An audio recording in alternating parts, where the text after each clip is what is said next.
Okay, so this is an interesting little find that I found in a cash converters pawn shop, and it's called the Slick Sticks Dualist, and it is a pretty fucking rubbish name for it, but it's an arcade stick for the Megadrive, as you can probably tell with the way it has buttons and sticks and other such delights on it. But yeah, I mean, it's a fairly standard thing, but it's kind of uncommon. I've not been able to find any of these on eBay or any of the other sort of trading platforms. They seem to be quite scarce, so I paid a grand total of £3 for this, so I can't really complain. That's, you know, you can't even buy a cup of coffee for £3 these days, but yeah, I mean, it's a pretty decent stick. I've been using it with a couple of arcade shooters, and I've enjoyed it. It's quite nice.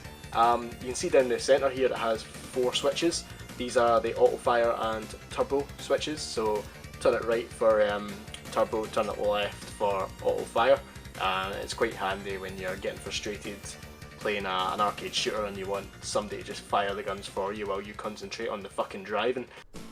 Okay, so here's a quick video of me fucking around with this arcade stick for the Megadrive. This is Zero Wing that I'm using to demonstrate the stick.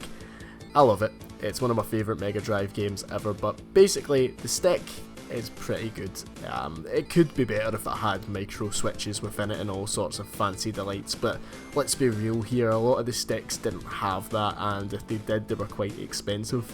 I mean, the original Megadrive arcade stick, I haven't ever owned one, but I've saw plenty of them around, and it's pretty much exactly like this stick. I mean, it's a solid bit of equipment. Like, the bottom of the stick is made of metal, just like all your traditional arcade sticks, so it's not going to fly off the table and kill your dog or your gran or any of your family members when you're raging playing Truxton. It's not going to do that. It's going to stay firmly put, unlike a lot of the arcade sticks that I have saw in the past, where if you even slightly nudge it, it's going to fly off the table and bring your Megadrive with it and burn your house down and do those kind of things. So you'll see in this video that I'm testing out the auto fire and the turbo functions, and they work exactly like you would expect them to work. It's up to yourself if you like using that type of thing in video games. I don't tend to. I mean, I just forget it's there half the time and still mash A and B as if I'm some sort of demented psychopath.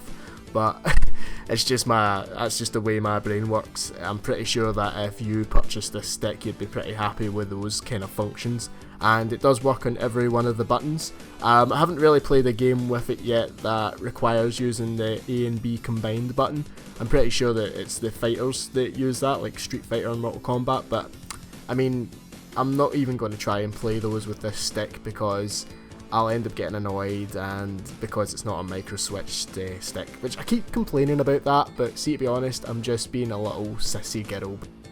So I mean, overall this stick is quite good. It's not as good as what it'd be if it was a micro switched stick, but it's still pretty good, and for £3 I can't really complain. The only one I could find on eBay was someone selling it for 30 quid, and they couldn't even be bothered putting up a picture of the actual stick. Instead they put up a picture of like a Vauxhall, I don't know, of a car. I really don't understand it myself, but yeah, I think I hit a wee bargain. I'm going to be going in that shop a lot more because it seems as if I can get some unusual items out of it, so I'm going to pester the shit out of them until I find something really bizarre.